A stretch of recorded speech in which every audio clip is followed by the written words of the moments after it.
Welcome to Chitra's cooking feast. இன்றைக்கி வீடியோவில் நல்ல மல்லிப்பூ மாதிரி சாஃப்டான இட்லி தான் எப்படி செய்கிறதுன்னு பார்க்க போகிறோம். நம்ம சேனல்லே பார்த்தீங்கன்னா நிறைய இட்லி வீடியோ நான் போட்டிருப்பேன். அதோட அளவுகள் எல்லாமே டிஃப்ரெண்ட்டாக இருக்கும். இன்றைக்கி செஞ்சுருக்கிற இந்த இட்லி ரெசிபி நான் மஸ்ட்டு ட்ரைன்னு சொல்வேன். ஏன்னா அந்த அளவுக்கு ரொம்ப சாஃப்டாக வந்திருக்கு. கண்டிப்பாக மிஸ் பண்ணாமல் இந்த ரெசிபியை ட்ரை பண்ணுங்கள்.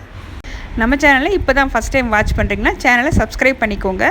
வீடியோவை ஸ்கிப் பண்ணாமல் ஃபுல்லாக பாருங்கள். இப்போ வாங்க இந்த ரெசிபி எப்படி பண்ணுறதுன்னு பார்த்துடலாம்.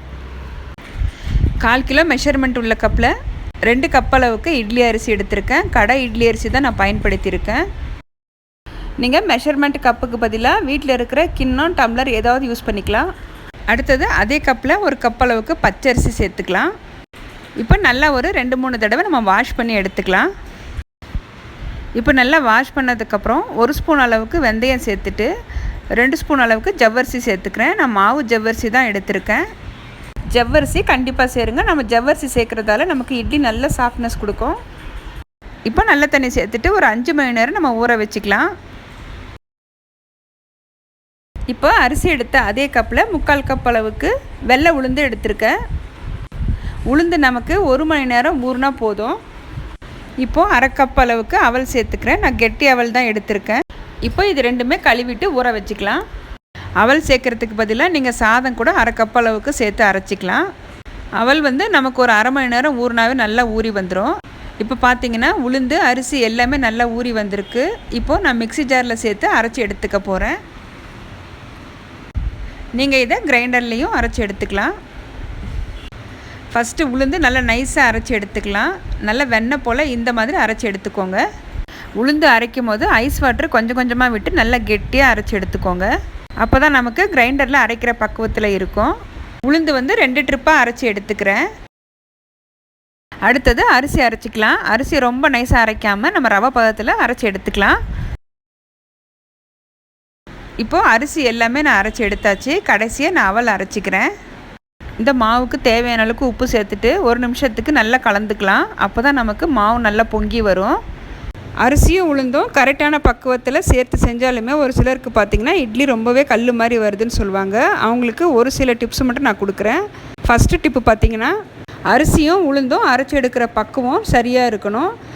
2வது டிப்பு பார்த்திங்கன்னா அரைச்ச மாவு பார்த்திங்கன்னா நல்லா மிக்ஸ் பண்ணணும். நம்ம எந்த அளவுக்கு நம்ம மிக்ஸ் பண்ணுறோமோ அந்த அளவுக்கு மாவு நமக்கு நல்லா பொங்கி வரும். இந்த 2 டிப்ஸை ஃபாலோ பண்ணி இட்லி செஞ்சாலே நல்லா சாஃப்டாக இருக்கும். இந்த பாத்திரம் கொஞ்சம் சின்னதாக இருக்குது, அதனால் 2 பாத்திரத்தில் நான் மாற்றிக்கிறேன்.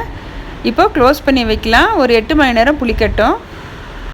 இப்போ நைட் அரைச்சி வச்சுருந்தேன். அடுத்த நாள் காலையில் பாருங்கள் மாவு நல்லா பொங்கி வந்திருக்கு. தேவையான மாவு மட்டும் நான் எடுத்துக்கிட்டு மிச்சத்தை நான் ஃப்ரிட்ஜில் வச்சுருக்கேன். இந்த மாவில் நாம் இட்லி, பணியாரம், ஊத்தப்பம் எது வேணாலும் செய்யலாமல் எல்லாமே சூப்பராக வரும்.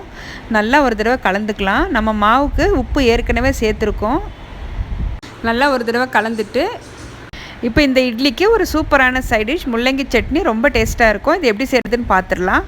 ஒரு முள்ளங்கி பொடியாக கட் பண்ணி வச்சுருக்கேன். ஒரு கொத்து கருவேப்பிலை, காரத்துக்கு 4 காஞ்ச மிளகாய், 2 தக்காளி எடுத்திருக்கேன், 2 மீடியம் சைஸ் வெங்காயம் கட் பண்ணி வச்சுருக்கேன், ஒரு சின்ன துண்டு இஞ்சி எடுத்திருக்கேன். இப்போ ஒரு பேன் வச்சு 2 ஸ்பூன் எண்ணெய் சேர்த்துட்டு இதில் 1 ஸ்பூன் அளவுக்கு உளுத்த பருப்பு சேர்த்துருக்கேன், 2 ஸ்பூன் கடலைப்பருப்பு. பருப்பு கொஞ்சம் கலர் மாறினதும் கருவேப்பிலையும் காஞ்ச மிளகாயும் சேர்த்துக்கலாம். நம்ம கட் பண்ணி வச்சுருக்கிற முள்ளங்கியை சேர்த்துட்டு நல்லா வதக்கிக்கலாம். ஒரு சின்ன துண்டு இஞ்சி சேர்த்துக்கிறேன். முள்ளங்கி கொஞ்சம் வதங்கினதும் 2 மீடியம் சைஸ் வெங்காயம் சேர்த்துக்கலாம். இந்த சட்னிக்கு தேவையான அளவுக்கு உப்பு சேர்த்துட்டு நல்லா ஒரு தடவை கலந்துக்கலாம்.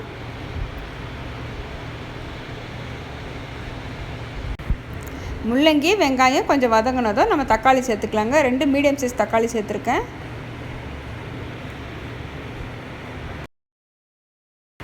தக்காளி சேர்த்துட்டு ஒரு 5 நிமிஷத்துக்கு க்ளோஸ் பண்ணி வைக்கலாம். அப்போ தான் நல்லா வதங்கி வரும். இப்போ பார்த்திங்கன்னா நல்லா வதங்கி வந்திருக்கு. கடைசியாக ஒரு கைப்பிடி அளவுக்கு கொத்தமல்லி சேர்த்துட்டு ஸ்டவ் ஆஃப் பண்ணிக்கலாம். ஆறுனதும் நம்ம சட்னி அரைச்சி எடுத்துக்கலாம். இப்போது இதுக்கு ஒரு தாளிப்பும் கொடுத்தாச்சுங்க. முள்ளங்கி சட்னி இப்போ ரெடி ஆயிடுச்சு. ரொம்ப டேஸ்ட்டாக இருக்கும். கண்டிப்பாக ட்ரை பண்ணி பாருங்கள். இப்போது இட்லி தட்டில் நான் ஒரு துணி போட்டு வச்சுருக்கேன். இதில் மாவு சேர்த்துக்கலாம். இட்லி பாத்திரத்தில் தண்ணி காஞ்சிக்கிட்டு இருக்குங்க. நம்ம இட்லி பிளேட்டை வைக்கிறதுக்கு முன்னாடி இட்லி பாத்திரத்தில் தண்ணி நல்லா சூடாக கொதிக்கணும். அப்போ தான் நம்ம இட்லி பிளேட்டு உள்ளே வைக்கணுங்க. சின்ன டிப்ஸை நீங்கள் ஃபாலோ பண்ணி இட்லி செஞ்சாலே சூப்பராக வரும்.